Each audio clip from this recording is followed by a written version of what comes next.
അസ്സലാമു അലൈക്കും വറഹ്മത്തുള്ളാഹി വബറകാതുഹു. 5ാം ക്ലാസ്സിലെ തജ്വീദുൽ ഖുർആൻ ഒന്നാം ഭാഗത്തിലെ മൂന്നാമത്തെ പാഠം അൽ മദ്ദുൽ ഫർഇ എന്ന വിഷയത്തെക്കുറിച്ച്, മദ്ദുകളെക്കുറിച്ചാണ് നമ്മൾ ചർച്ച ചെയ്യാൻ പോകുന്നത്. മദ്ദുകളെക്കുറിച്ച് 4ാം ക്ലാസ്സിൽ നമ്മൾ വിശദമായിട്ട് പഠിച്ചതാണ്. അതിൻ്റെ ഒരു ഓർമ്മപ്പെടുത്തലാണ് 5ാം ക്ലാസ്സിൽ നടക്കുന്നത്. ഇൻഷാ അല്ലാഹ് മദ്ദിനെക്കുറിച്ച് പറയുന്ന സമയത്ത് കുറച്ച് പ്രയാസമുള്ള സംഗതിയാണെന്ന് തോന്നും. പക്ഷേ വളരെ സിമ്പിളായിട്ട് മനസ്സിലാക്കാൻ പറ്റിയ സംഗതിയാണ് മദ് എന്ന് പറയുന്നത്. അപ്പോൾ നമുക്കത് കൃത്യമായിട്ടൊന്ന് വായിച്ച് ഇൻഷാ അല്ലാഹ് വിശദമായിട്ടൊന്ന് നോക്കാം. അൽ മദ്ദുൽ ഫർഇ, മദ്ദുകൾ അസ്ലിയെ ഫർഇയെ ഇങ്ങനെ 2 വിധമുണ്ട്. മദ് എത്ര വിധമുണ്ട്? 2 വിധം, അസ്ലി, ഫർഇ. കഴിഞ്ഞ ക്ലാസ്സിൽ നാം പഠിച്ചുവല്ലോ, മദ്ദക്ഷരം ഉച്ചരിക്കാൻ ആവശ്യമായ സമയം മാത്രം നീട്ടുന്നതിനാൽ മദ്ദുൽ അസ്ലി എന്ന് പറയുന്നു. മദ്ദക്ഷരത്തെ ഉച്ചരിക്കാൻ ആവശ്യമായ സമയം മാത്രം നീട്ടുന്നതിനാണ് മദ് അസ്ലി എന്ന് പറയുന്നത്. ഉദാഹരണത്തിൻ്റെ കാല, കീല, കാല എന്ന് പറയില്ല. മദ്ദക്ഷരമാകുന്ന അലിഫ്, ആ അലിഫിനെ നീട്ടാൻ ആവശ്യമായ സമയം മാത്രം കാല. അതേപോലെ കീല, അത്രേ പറയുള്ളൂ. ഇപ്പോൾ ഉദാഹരണത്തിന് നമ്മളെ അവയവം എടുത്ത് നോക്കുകയാണെങ്കിൽ കാല് എന്ന് പറച്ചിലില്ലല്ലോ. അതുപോലെ തന്നെ മൂക്ക് എന്നും പറിച്ചിട്ടില്ല. പിന്നെ മദ് പറ്റാണ്ട് ഒഴിവാക്കിയാണ് മുക്ക് എന്നും പറിച്ചിട്ടില്ല. മുക്ക് എന്ന് പറയുമ്പോൾ തന്നെ അർത്ഥം തന്നെ മാറിപ്പോകും. അപ്പോൾ ആ രീതിയിൽ മദ്ദക്ഷരത്തെ നീട്ടാൻ ആവശ്യമായ സമയം മാത്രം നീട്ടുക, അതിനാണ് മദ് അസ്ലി എന്ന് പറയുന്നത്. ഇനി അൽ മദ്ദുൽ അസ്ലിനേക്കാൾ കൂടുതൽ നീട്ടുന്നതിനാണ് മദ് ഫർഇ എന്ന് പറയുന്നത്. മദ് അസ്ലിനേക്കാൾ കൂടുതൽ നീട്ടുക, അതിനാണ് മദ് ഫർഇ എന്ന് പറയുന്നത്. അപ്പോൾ കൂടുതൽ നീട്ടുക എത്രയെന്ന് പറയാത്ത ഓരോ കാരണങ്ങൾ വരുന്ന സമയത്ത് ഇത്ര നീട്ടേണ്ട കണക്ക്, അതായത് 3.5 അലിഫ്, ചിലപ്പോൾ 3 അലിഫ്, അങ്ങനെയൊക്കെ വ്യത്യാസങ്ങൾ വരും. അത് നമുക്ക് നോക്കാം.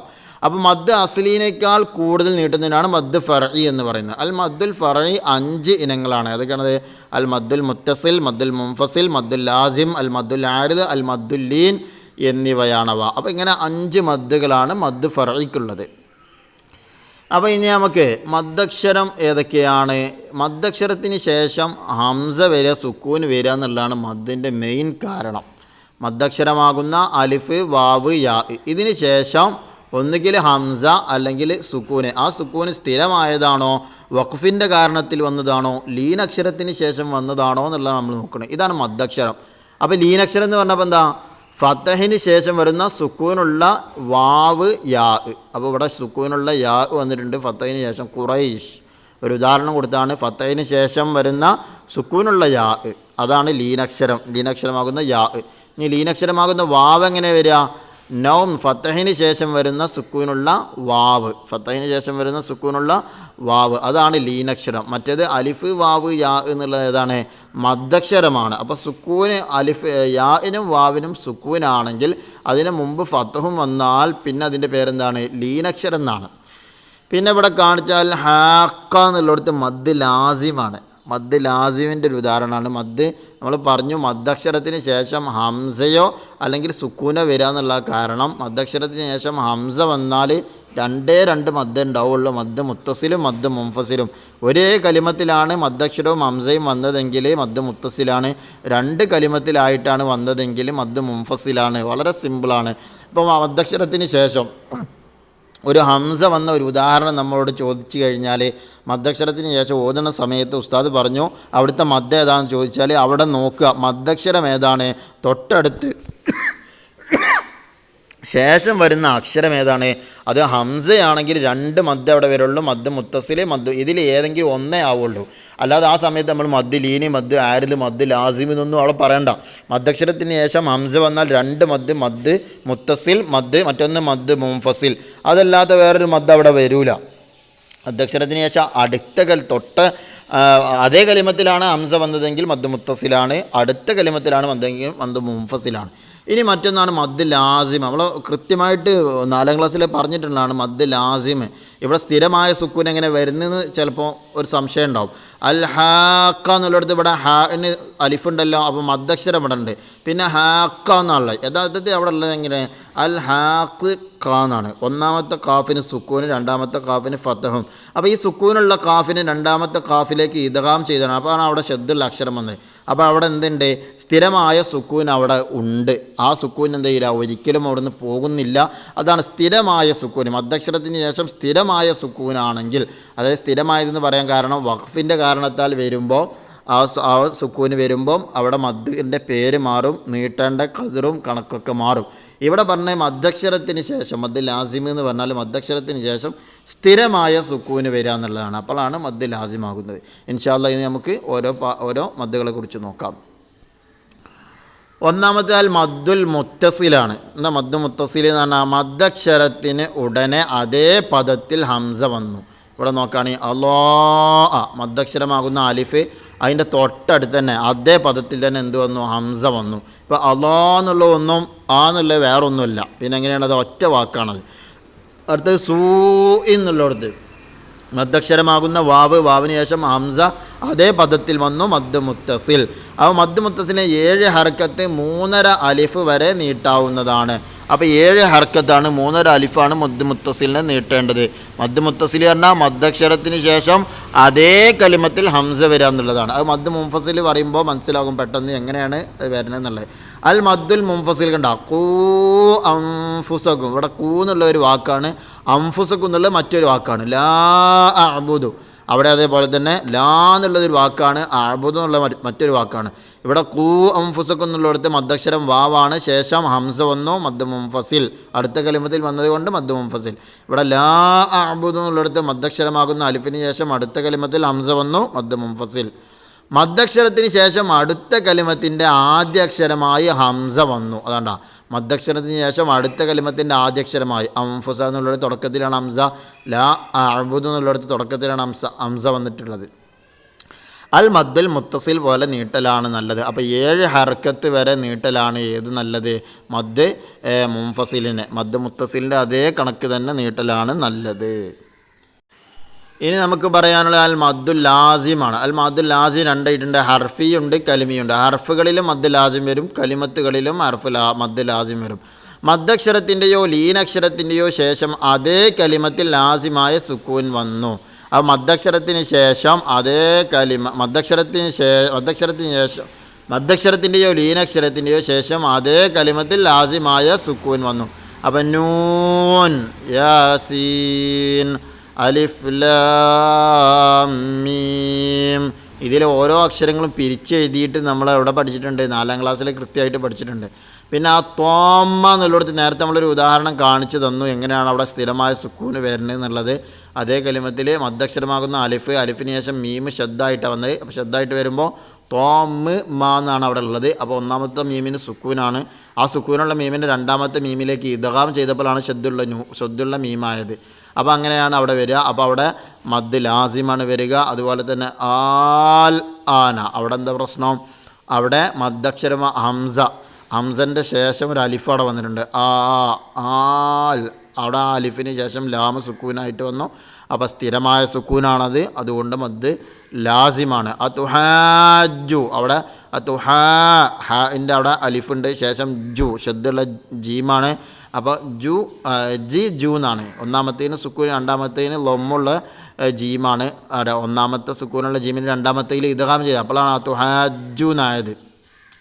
അപ്പോൾ അവിടെ എന്ത് ചെയ്യണം? മദ് ലാസിമാണ് വരിക. മദ് ലാസിം പറഞ്ഞാൽ മദ്ദക്ഷരത്തിൻ്റെയോ ലീനക്ഷരത്തിൻ്റെയോ ശേഷം അതേ കലിമത്തിൽ ലാസിമായ സുക്കൂൻ വന്നു. അതേ കലിമത്തിൽ ലാസിമായ സുക്കൂൻ വരലാണ് മദ് ലാസിം എന്ന് പറയുന്നത്. 3 അലിഫിൻ്റെ ഖദർ നീട്ടൽ നിർബന്ധമാണ്. 3 അലിഫിൻ്റെ ഖദർ നീട്ടൽ നിർബന്ധമാണ് എവിടെ? മദ് ലാസിമിൽ.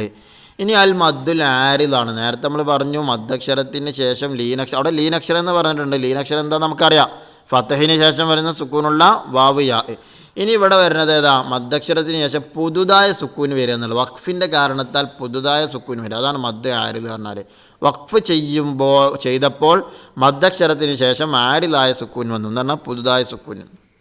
അപ്പോൾ യൗമിദ്ദീൻ അണ്ടാ യൗമിദ്ദീനി കെസറാണ് ഇവിടെ ഉള്ളത്. പക്ഷേ വഖഫ് ചെയ്ത സമയത്ത് നിർത്തിയ സമയത്ത് അവിടെ സുക്കൂൻമലാണ് നിർത്തേണ്ടത്. അപ്പോൾ എങ്ങനെ നിർത്തി? യൗമിദ്ദീൻ. അപ്പോൾ അവിടെ മദ്ദക്ഷരമാകുന്ന യാന് ശേഷം നൂനിൻ്റെ കെസറ് മാറി നമ്മൾ വഖഫ് ചെയ്ത കാരണത്താൽ സുക്കൂന് വന്നു. അതാ പറഞ്ഞത് പുതുതായ സുക്കൂന്. അപ്പോൾ ഇവിടെ കൂട്ടിയതാണെങ്കിൽ ഈ യാ ഏതിലേ പെടുള്ളൂ? മദ് അസ്ലിയിലേ പെടുള്ളൂ. മദ്ദക്ഷരത്തെ ഉച്ചരിക്കാൻ ആവശ്യമായ സമയം മാത്രം നീട്ടിക്കാണ് നമ്മൾ പോകുള്ളൂ. ഏതുപോലെ മാലികി യൗമിദ്ദീന് ഇയ്യാക്കന യൗമിദ്ദീന് ഇയ്യാക്ക നൂനിന് കെസറ് കൊടുത്ത് ഇയ്യാക്ക പറയുന്ന സമയത്ത് കൂട്ടി വന്ന സമയത്ത് അവിടെ എന്ത് വരില്ല? മദ് ആരിൽ വരില്ല. പിന്നെ എപ്പോഴേ മദ് ആരിൽ വരുള്ളൂ? വഖഫിൻ്റെ കാരണത്താൽ അവിടെ സുക്കൂൻ പുതുതായി വരുന്നു. അതാണ് മദ് ആരിൽ എന്ന് പറഞ്ഞ്. ഇനി അടുത്ത് നോക്കാം. മലിക്കിന്നാസ് ഉണ്ടാ മലിക്കിന്നാസ് നീട്ടി അലിഫ് ശേഷം സീന് കെസറാണ്. പക്ഷേ വഖഫിൻ്റെ കാരണത്താൽ അവിടെ സുക്കൂന് വന്നു. കൂട്ടിയതും അവിടെ എങ്ങനെ എഴുതുക? മലിക്കിന്നാസി ഇലാഹിന്നാസ് ഉണ്ടാ മലിക്കിന്നാസി മദ്ദക്ഷരത്തെ ഉച്ചരിക്കാൻ ആവശ്യമായ സമയം മാത്രം നീട്ടും. അപ്പോൾ അത് മദ് അസ്ലിയായി മാറും. വഖഫ് ചെയ്യുന്ന കാരണത്താൽ മദ്ദക്ഷരത്തിന് ശേഷം വഖഫിൻ്റെ കാരണത്താൽ അവിടെ സുക്കൂന് വന്നിട്ടുണ്ടെങ്കിൽ അത് മദ് ആരിലാണ്. 3 അലിഫിൻ്റെ ഖദർ വരെ നീട്ടലാണ് നല്ലത്.